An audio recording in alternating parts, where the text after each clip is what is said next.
मोहन यादव का सिंगरौली आगमन कहीं न कहीं लोगों के लिए एक उत्साह का दिन है, लेकिन इस उत्साह के दिन में लोग अपनी पीड़ा को किस प्रकार से व्यक्त कर रहे हैं, यह यहाँ पर जानकर ही हम बता पाएंगे।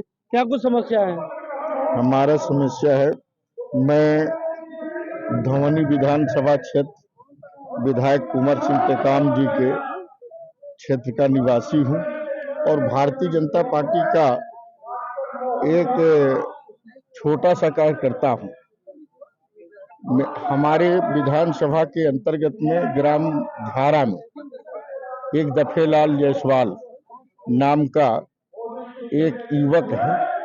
उस युवक का पिताजी के नाम में लगभग 2 एकड़ जमीन है और अपना उसके पास कोई पुरानी पैतृक संपत्ति नहीं था और न होने की वजह से उसके पास 5 बच्चे थे। 5 में किसी को उन्होंने हिस्सा नहीं दिया है और हिस्सा ना देने के कारण से लड़के भूमिहीन हैं और भूमिहीन के नाते इसको जब ये उम्र में 12 वर्ष का था, इसका शादी नहीं हुआ था, तब से इनको अलग कर दिया था घर से। ये बेचारे भी और गांव-गांव में जा करके अपन जीवन का पालन पोषण करता था और जब ये जानने लायक हुआ, इसका शादी मंदिर में करा करके गांव के लोगों ने सहमति बनाकर मंदिर में का शादी कराए और गांव की सरपंच ने इनको बताया कि इन्होंने जाके सरपंच साहब से बात किया कि मैं भी तो इस हिंदुस्तान का व्यक्ति हूँ, मुझे भी रहने का कहीं न कहीं जगह होना चाहिए।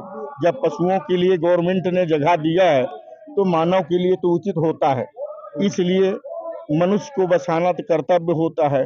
तो सरपंच के पास उस समय आवास में किसी तरह का गवर्नमेंट का आदेश न होने की वजह से आवास पर वितरण इसको भूमि पर नहीं दिया गया। न देने की वजह से ये सरपंच महोदय के द्वारा बताया गया कि आप चले जाओ, इस मध्य प्रदेश शासन पर किसी का कब्जा नहीं है, यहाँ अपना मकान निर्माण करके और वहाँ वास करके अपना जीवन का पालन कर सकते हो।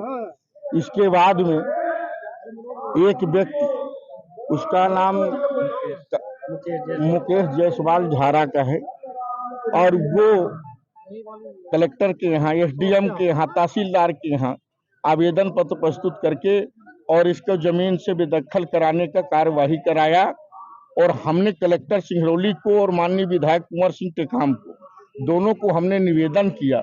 माननीय विधायक हमारे अच्छे काम किए, कलेक्टर को फोन किए कि इस भूमिहीन व्यक्ति को अगर बेदखल किया जा रहा है, शासन के नियम है, तो इसको कहीं न कहीं इसका पट्टे को या आवास वाला पट्टे को जहां इसका मकान है वहां ट्रांसफर कर दिया जाए, या तो इसका जितना मेहनत किया है छोटेपन से शासन मकान निर्माण किया है उसका कुछ न कुछ मुआवजा दे दिया जाए, तब हटाने का कार्यवाही की जाए। लेकिन कलेक्टर को मैं 3 बार कहा कि आप तहसीलदार को जो आदेश किया है अपर कलेक्टर कि इसको मकान से बेदखल कर दिया जाए, तहसीलदार को जो आदेश आवेदक के हाथ में है, लेकिन कलेक्टर महोदय के द्वारा तहसीलदार को मना नहीं किया गया। कलेक्टर और तहसीलदार घर उड़ाने का दिन तिथि इस व्यक्ति को दे दिया गया। बिल्कुल, कहीं न कहीं कलेक्टर सिंगरौली से पीड़ित लोग भी इस मुख्यमंत्री कार्यक्रम में आए हैं अपनी फरियाद को लेकर।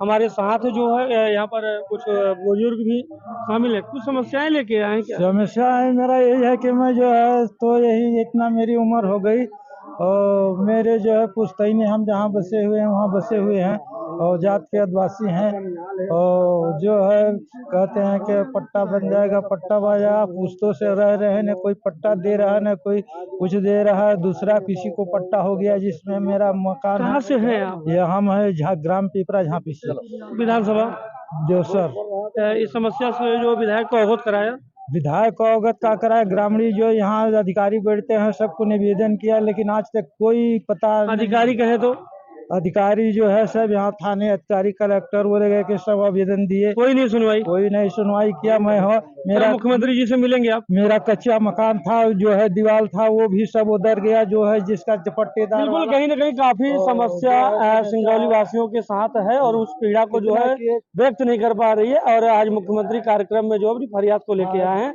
आगे देखना है कि मुख्यमंत्री जी के कार्यक्रम में जो लोगों की उम्मीदें हैं, लोगों की समस्या है, किस प्रकार से मुख्यमंत्री के बीच व्यक्त हो पाएगी और इसका निराकरण कैसे होगा। सिंगरौली से मैं